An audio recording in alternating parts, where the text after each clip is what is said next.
react to that? You remember when Charles Barkley made that video back in the 90s? Yeah, he took all kinds of heat over that, didn't he? Yeah. And what was the final consensus after he had made that video and Nike was behind him and all that? What did they end up saying about him? What was the whole thing, the final point that was all brought home? Doesn't matter whether you think you're a role model or not. The fact that you do what you do makes you a role model. You don't have no choice in it. You're a role model. Get over it. Bob Malone told me that. Brian White was a biographer, and he wrote a book on, and his title, I Am Not a Role Model. And it was based on this particular event. And he used that video to educate educators, to show teachers how they are role models, whether they want to be or not. You don't have no choice in the matter. But he starts off and he talks about Charles Barkley, talking about that when he watched him play, there was nobody more awesome than him. That he was unusually talented, unusually graceful, unusually athletic, unusual ability. Everything about him was unusual. He was unusually big. Huge man. And when he took the basketball court, he was a menace. I am here to wreak havoc on the basketball court. That's what I do. But unfortunately, he also would wreak havoc in bars afterwards. And people, showing their total lack of judgment, would pick fights with him in bars, which was not the best thing to do either, because he was unusually strong.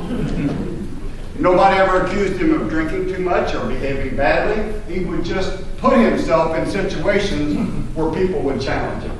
He loved to be challenged. But he's not a role model. I'm not a role model. Paul is writing a letter to the church at Philippi.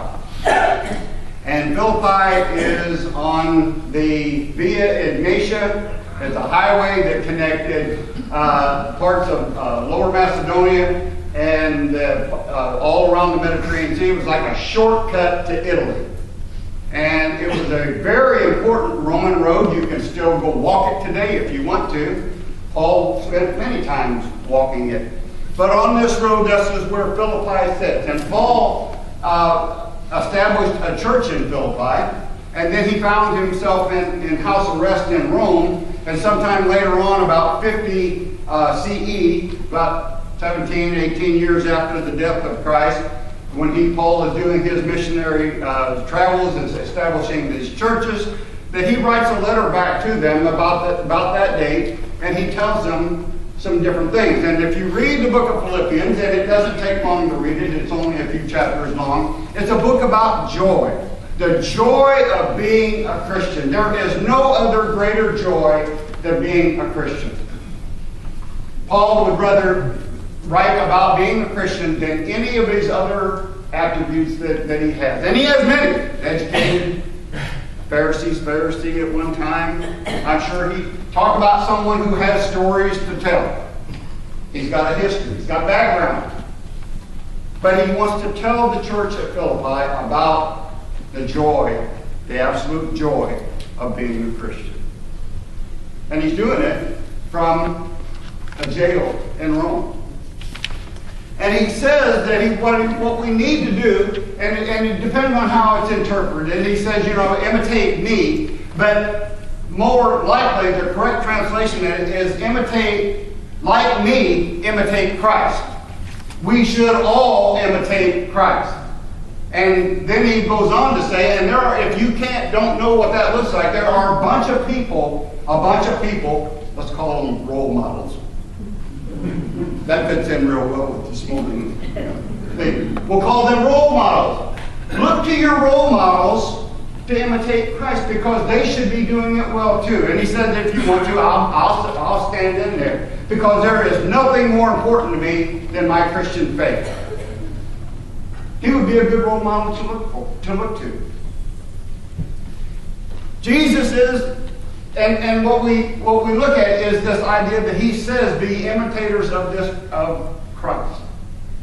And so we look at this word, an imitator of Christ, someone who does that. It's like this, the printer's stripe. And every time you look at this, that it is the imitation bears a resemblance to the real deal.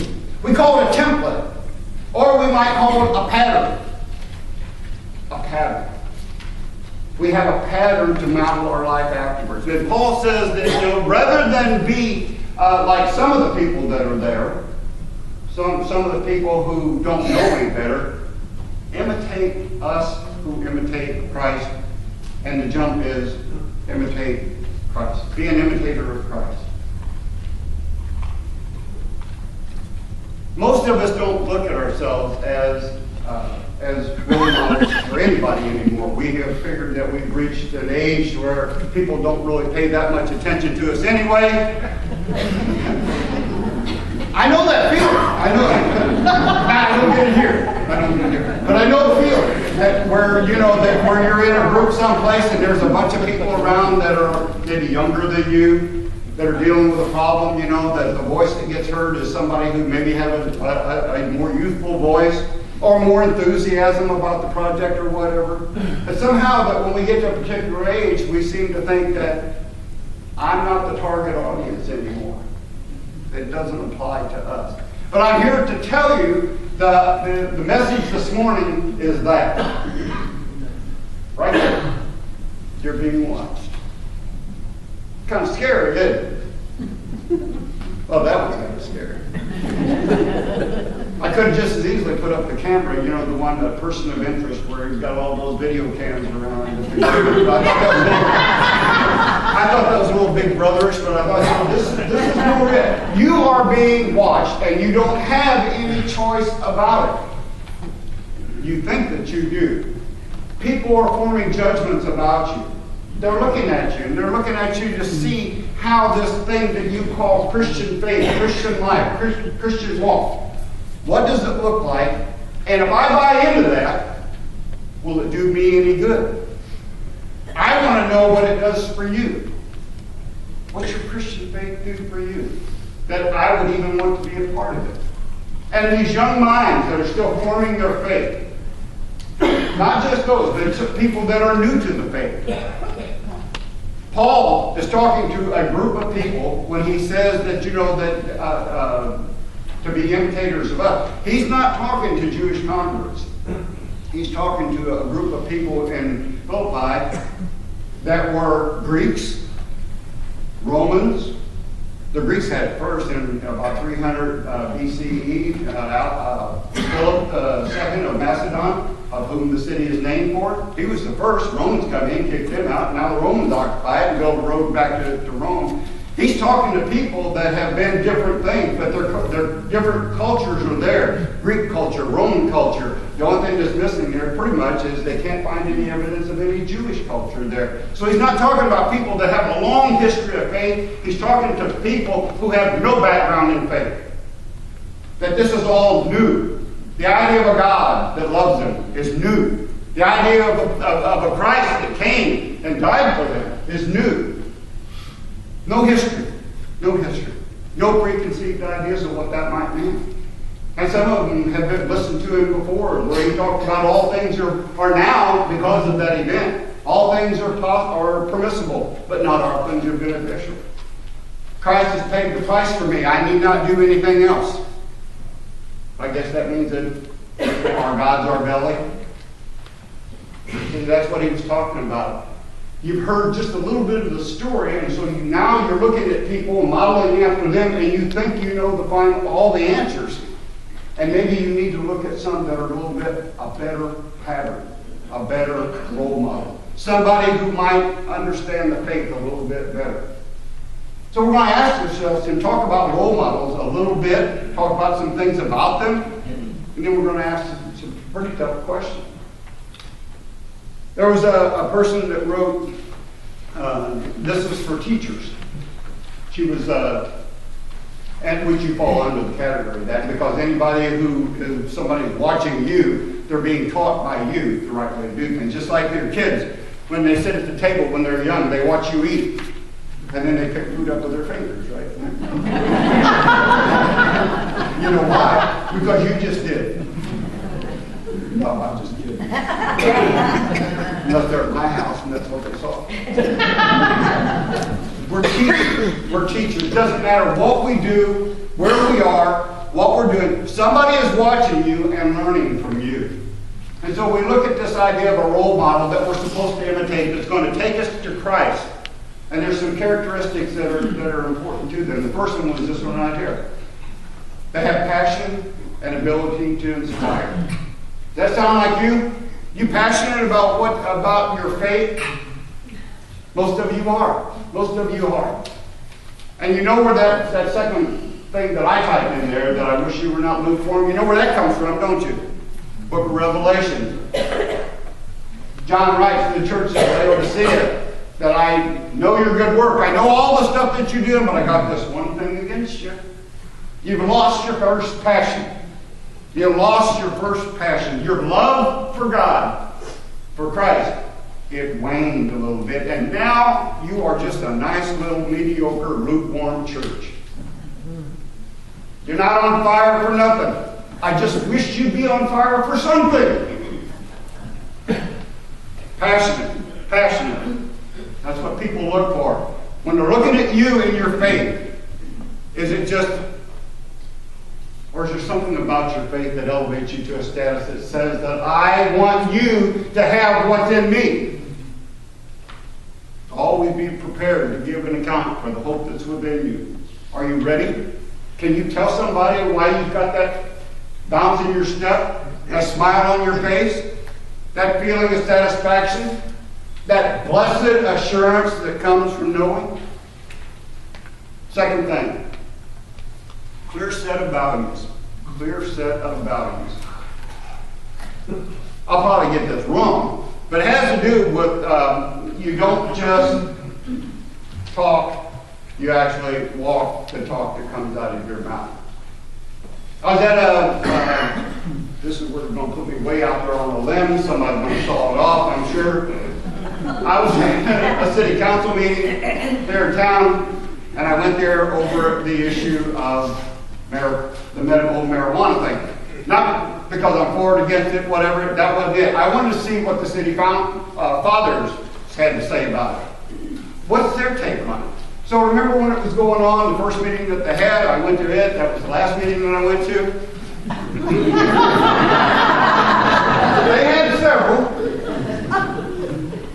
But it had to do with what came out of one of the council people's mouth.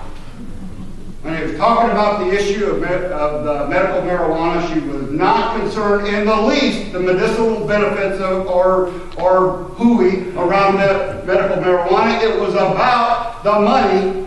Duh. Duh. Well, why didn't you just say that and get it over with then? Because she did. See, or I shouldn't have said that. They did. But that was it. Clear set of values. Maybe that's what they were saying. That's a clear set of values. But she was talking it this way, professing it this way. That's not what we do. We don't walk one way on Sunday morning, go through that door, and then all of a sudden we've got a whole different set of values that we pick up on the way out there and transfer them into the community. Selfishness, about us, whatever it is. We can't profess to love Jesus Christ right here on Sunday morning and then go out there and somehow want to keep the dog. That's not what we're about. Either Christ works for your life every day or not at all. Integrity. Committed to community. This is a big one.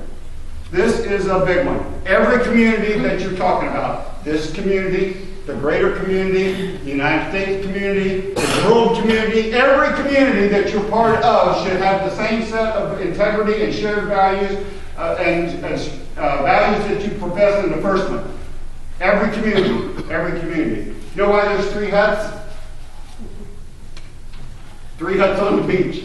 Guy told me a joke about 3 huts on the beach when I was down at a clergy meeting in Tucson at the gathering at my retreat. Said there's 3 huts. He said it seems there was this pastor.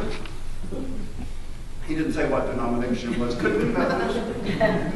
Could have been Southern Baptist. Might have been my buddy next door in Luton. But there was this pastor who was stranded on this deserted island. And all of a sudden, some sailors appeared off a ship to rescue him. And so they came to the island and they said, "Get your stuff, we're leaving. We're going to rescue you." And he said, "Great, let me get my stuff." So he runs into the first hut and gets all these bags and brings them back out. And the sailor said, "What's the second hut for?" "Well, that's where I worship." "Oh, great. That's fantastic. You got anything in there?" "Nope, don't have anything in there." "Well, what's with the third hut?" "That's where I used to worship." See, it doesn't take much to divide us in community. It just takes a thought. And sometimes you think, starting to hit home now, isn't it? It doesn't take much to divide us. But this sense of community, if we don't have a greater sense of we're stronger, better, more able to deal with the problems of this world together than alone, then we're not imitating Christ, who said, "I want you to be united, that you would all be as one, that you would all have the same abidingness inside you, that we all abide in the same Christ." We share goals. We share goals. We share values. Selflessness and acceptance of others. That has to go with the words that we speak. Self-serving. You know, you've heard the saying, "So heavenly minded, no earthly good." That's what this goes to. That you're a servant. That you're a servant. That this faith that you have, this salvation that yours through the cross means so much to you that it says that I want to go out and serve the community. It's not about me. Never was about me. It's about us. It's about us. It's about everybody in this kingdom that we're trying to build. And lastly, the ability to overcome obstacles. That's the mark of a great role model. Not how high you climb. It's not the size of your achievement. It's not the pinnacle of your achievement. It's what obstacles did you have to overcome to get there? How did you deal with the obstacles in front of you? How did you deal with the things that's in the way? Did you pay somebody else to move them for you? Or did you deal with them?